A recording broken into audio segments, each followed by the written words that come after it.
Whenever I first became an instructor at the police academy, I was on the highway patrol, and the highway patrol had their own training division.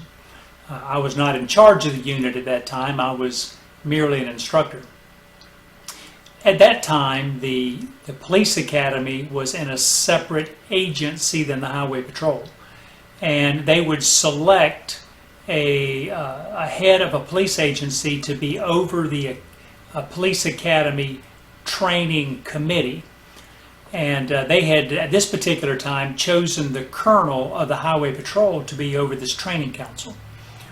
And the colonel and the director of the police academy, their personalities did not mesh very well. They did not get along very well.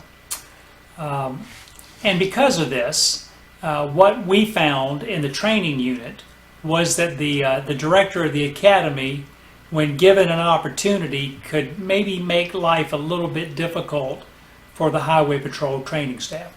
Well, I didn't have that much. It really didn't bother me very much. I was not in charge. I was just one of the instructors. I really didn't have to deal with it very much. But a few years went by, and then at one point I became in charge of the highway patrol training unit.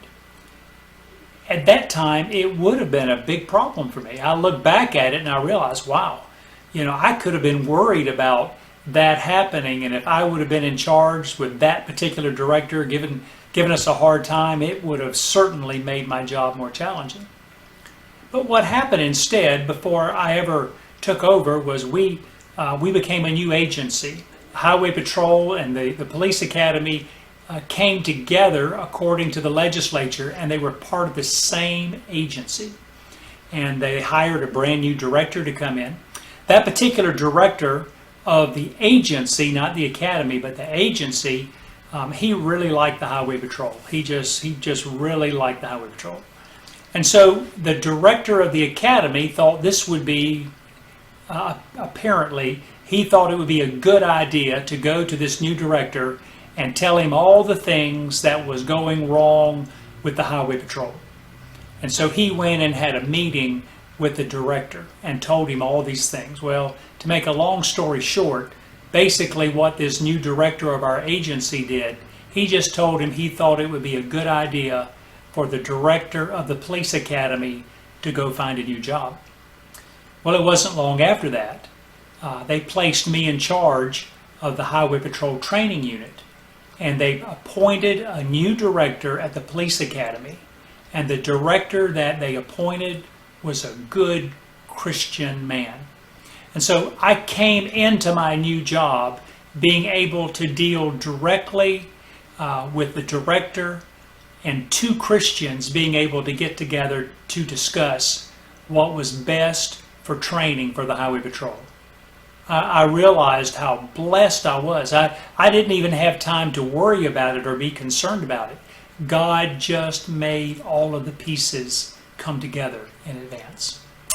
Well, my name is Richard Coleman, and I'm the pastor at Shepherd Church of the Nazarene in Lexington, South Carolina. And it's great to be able to spend just a few moments with you today. We've been looking in Judges, and we see where Gideon is about to go up against the Midianite army. It's hard to fathom what was going through Gideon's mind. He was down to 300 soldiers.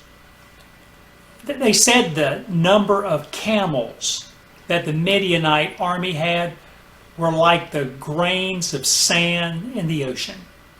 You couldn't count them, there were so many.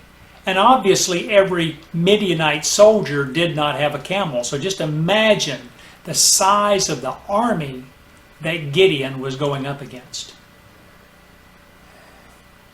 I can just think of the thoughts going through Gideon's mind. He had faith in God. He trusted God. He believed when God said he was going to make this all come about, but still the concern that had to be in Gideon's mind. And so I believe that's the reason why God told Gideon. He said, Gideon, he said, here's what I want you to do.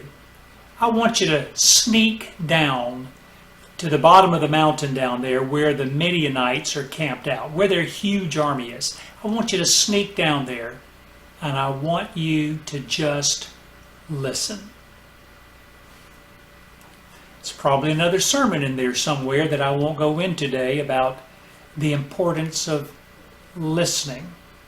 I remember one time someone told me that there was a definite reason why God gave us 2 ears and only 1 mouth. And that was so that we could listen twice as much as we spoke. Sometimes we have a tendency of not doing it that way. But anyway, that's a different sermon. So Gideon took a fellow soldier and they both snuck down to the bottom of the mountain. They hid and they just listened. And what they heard was one of the soldiers came up and he was telling another soldier, he said, I had a dream and I just don't understand this dream that I had. So I had this dream that this big barley loaf, this big loaf of bread, just rolled down the mountain and just smashed one of our tents. He said, I don't understand what that's all about. And the other soldier said, I think I do. He said, we've all been having dreams, and he said, I believe what your dream is telling us is that the God of the Israelites is powerful, and that he is going to let that Israelite army roll all over us. He said, I believe we're defeated before we ever start. In Judges, we read that whenever Gideon heard that he bowed his head and he worshiped God. You see, Gideon had been doing just like we would have been doing. He was concerned. He was looking at the odds, and even though he had faith in God, he's thinking, I'm not sure how God's going to pull this off, and this looks like almost an impossible situation. But when he hears this, he realizes for certain that God has gone before. God isn't just dealing with him. God isn't just dealing with the 300 people that are a part of his group. God is also dealing with the enemy.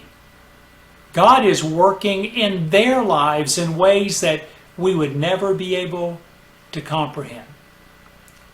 Isn't it good to know that God can go before us?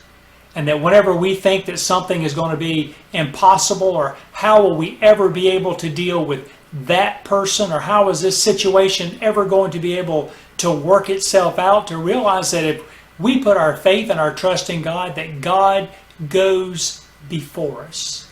Even people that are against us, or maybe they don't like us, or they want to create problems for us, that God goes before us and he deals with those people in his own way, so that when we arrive, it's not to say that everything will go perfect. It's not to say that we won't have to put forth effort, but what it means is God is preparing the way before we ever get there.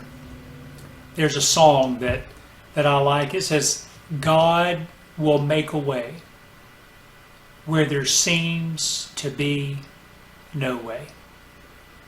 That's what Gideon found out that day. That's the reason he bowed and he worshiped God. And I believe we should do the very same thing today. Look at all the times in your life that God has prepared a way when you really didn't expect that to happen.